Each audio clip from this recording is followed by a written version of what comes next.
Another name could be on the 2016 presidential ballot for Wyoming. So we're going to go through and validate every page. We actually stamp each page with a page number. And then we go in and we validate line by line whether or not that is a good signature process.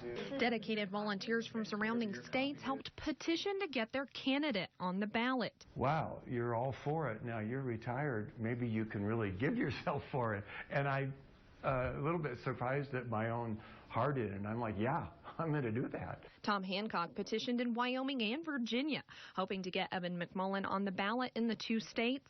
But he isn't the only one crossing borders. This is the hardest election that I've ever experienced in my lifetime to vote rightly in.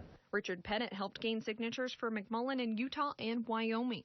1 in 5 people had heard of Evan McMullin.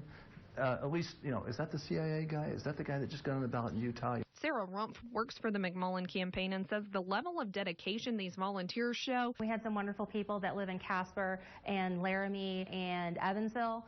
Is something she's excited to be a part of. I've never seen that level of dedication from volunteers. There's something very special going on with this campaign. Working with volunteers, hoping to bring another option to the Cowboy State. We had one woman who, she just had a baby girl this weekend, and up until the time that she gave birth, she was sitting at tables at events and walking her neighborhood, 9 months pregnant with her two young twins, knocking on doors to get petitions for us.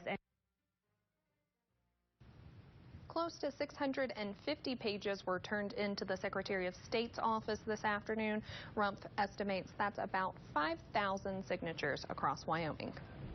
More on the most recent candidate to drop off his paperwork. McMullin is a graduate of BYU. Previously working for the CIA, McMullin transitioned into investment banking. That was back in 2011. McMullin declared his candidacy back in early August.